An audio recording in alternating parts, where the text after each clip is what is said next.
which is very effective against TLPH. It's as if hindi na binibigyan ng chance talaga makapag-farm or makapag-rotate on their usual pattern. Tama ba yung ganun yung ginagawa ng Aurora ngayon? Oo, sabi nila baka Renny J kasi to. Baka Renny J to, ayan na naman ang ginagawa niyang panggugulo. Habang big rotation from Team Aurora, kailangan na isuko ng Team Liquid PH. May idea na sila na malapit lang ang mga members ng Team Aurora sa kanilang paligid. Ngayon, kung titingnan natin in terms of item, pati yung golden staff ay meron na rin. Itong si Domeng, talagang pumapaldo siya. 1K something ang lamang niya dito against Benny. Oo, and this is a carry. So, mag-shred talaga dito ng mga kukunat na players and heroes ng DLPH. At nakikita natin na nag-group up yung DLPH dun sa mid lane na rin kasi napaka-importante nga din naman considering na very aggressive yung kanyang kalaban na team. So, for Aurora, magtatago lang muna sila or with their usual places before this turtle take. Grabe no, parang ang dami mga discussion eh. Tapos na nga ba ang era ng mga heals? Tapos na nga ba ang era ng mga ube? Tapos na nga ba ang era ng mga pagsasama-sama? Pero ang Team Aurora ay nananatili dito! At nabigyan ng pero ang side ng TLPH makakakuha ng pagong. Ito na bang counter play na gusto nang gawin? Pero mas mataas pa rin yata yung damage dito sa side ng Aurora. Si Aray! Sanford pa iiwan na papasok pa nga. Pero si Yue ay ready nung moment na yon at lumalaki na yung kalamangan ng Aurora. But TLPH, nakasecure sila ng turtle. 2 for 1 na naging palitan doon. Pagong naman ang nakuha ng Team Liquid PH. Pero malaki-malaki pa rin ang kalamangan ng Team Aurora. Kailangan dumepensa ni Yue. Hawak din dito yung Minowan's Fury. At ang Team Liquid PH, medyo nagpapahinga lamang. Naramdaman na nila dun sa mga sunod-sunod na teamfight na kanilang dinaanan kung gaano kahapdi at kasakit yung teamfight nakakayahan dito ng Team Aurora. So ngayon, binibigyan mo nila ng pagkakataon si CarTC na makapag-farm. Binibigyan mo nila ng space dito si Benny Cutie para makapag-farm. Dahil ito nga lang naman talaga yung kailangan nilang gawin. Hindi naman, gold receive. Ang pinakamalaki talaga ay si Paldomeng. Kasunod niya si Demon Kite. Domeng kahit ulit magkasunod na doon sa gold. And ang ganda na nabanggit mo dito si Benny Cutie kasi yung hero niya is, alam natin pagdating ng late game ay napakahirap na maging aggressive with or against Nathan. Okay na pa flicker nila si Sanji, by the way. Grabe yung zone dito na ginagawa ng Aurora kaya makakasira sila ng another turret laban sa TLPH. Grabe, no? May Radiant Armor na rin para kay Edward para mapigilan nga naman yung continuous damage kay Benny at kay Sanji. And naghahanap pa rin ang sagot ang Team Liquid.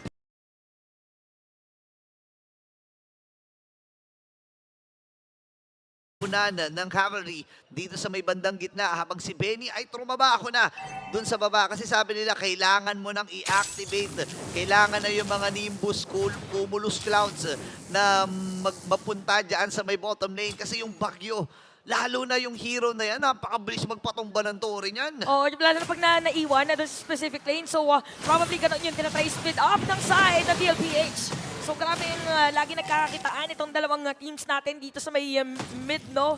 Prior any objective talaga. Very consistent kahit doon sa mga turtle. So, eto na naman. Ito na naman. Eto na naman, Burrito. Dumating na naman tayo sa isang malaking objective. Ito na naman, no? Pinaikli na nga yung galaw niya ni Moonton eh. Sabi nila wala na dapat Lord Dance eh, pero nagaganap pa rin talaga kumpulan. Ang mga members ng Team Aurora habang yung River Manipulation gagamitin nila si Edward na pinupuruan nila. Pero ginamit yung Primal Wrath para sana makatakas. Nandun na rin Minowan's unit. Meron pa nakap from the Lord. Pero si JB pa rin mapapatay. Cardi sinabot na. Ito na yung kotse umiikot. Unstoppable na para kay Demon Knight. Make it a double kill sa ilalim ng Torre. And even Renny J nakakuha na rin ang kill. And it's a wipeout para sa Aurora. Grabe si Bumblebee, grabe si Demon Knight at ang buong kupunan ng Team Aurora ay masisecure na itong Lord na ito. Again, napakaganda ng naging counter engagement doon ng Team Aurora. Nauna ang Team Liquid eh. After yung River Manipulation, alam nila na wala nang ibang hits na gagawin. At minama na, humarap na dito yung kotse. Hinarapan na kagad, ino-vertical. Oo, talagang parang mala Tokyo Drift yun nangyari. Kay Demon kahit nung time na yun, sakto, singkit din. Oo nga, no? Di ba? Again, Team Aurora ngayon ay kailangan na i-control yung mga wave ng minions na meron sila. Kasi nga naman, yung Tori dito, most definitely ay pupunta doon sa may bandang gitna. So, kailangang hawakan ng Team Liquid PH ang kanilang kalamangan o kanilang base dito. And kung titingnan natin, base doon sa mga items na meron ang si Benny. Sa top lane pala dumaan. May Oo. bawas ata ng konti yun. So kanina pala yung akala ko knock up from the Lord. Galing di kay Yue. Oo. Yung Minowans. Oo, kinain niya yung Minowans Yuri. Oo, hindi- Akala ko knock up ng Lord kanina. 10 minutes pa lang pala. Oo, hindi niya binibitawan basta-basta yon, no? No, kapag hindi kumakasa si JP ng Minowan's Fury, yun yung pinangsasanggi dito ng Team Aurora. Kasi nga naman, pag na-knock up sila, may bawi din na knock up dito ang Team Aurora. So, hindi makakapitalize talaga ng Team Liquid ngayon. Yung Lord sa may bandang itaas ay hawak ngayon ng Team Aurora. Napasabog na rin yung Aura dun sa may bandang gitna. Save in the bottom lane. Pwede nila hawakan ito. Demon Knight, napakakunat na. Hindi na mapigilan. Oo, tsaka level 15 din. Ayan na naman. Pinasok na nung ilang mga players dun sa ilalim ng torre para mag-poke. Madadepensahan ng TLPH. Yung Lord, pero yung mid lane yata ibibigay na at successfully na-destroy na. Si Sanford dito flicker out. Ginamit yung Minowan's Fury. Pero may Minowan's Fury din daw si Yue. Kaya naman patay si Cartesi. Patay na rin si JB. At tumatower lock na. At hindi pa rin makakabawi ang TLPH. Dahil malinis na sweep para sa Aurora. Wow! Aurora's mag-ingay!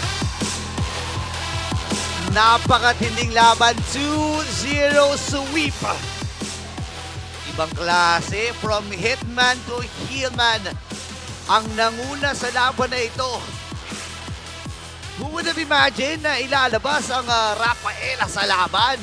Oh, tsaka ano pa lang yun, 11 minutes pa lang, so first Lord. If I'm not mistaken. So sobrang bilis ng naging play ng Aurora. Meron pang bit-bit nga rin, sinabi mong Rafaela. So mas pinabilis. Sobrang bilis. Sobrang bilis talaga. Kanina naka-times 2, ngayon parang naka-times 4 din. Pero syempre, pasalamatan din natin at palakpakan ang Team Liquid PH. Matindi rin ang kanilang pinagdaanan pero sa ngayon ay hindi sila makakabang team. Ay i-interview natin mamaya. Gusto ko kasing malaman kung ano nga ba ang nangyari doon sa drafting nila at sa lahat-lahat ng mga bagay na nangyari nung games 1 and 2 at Maracino.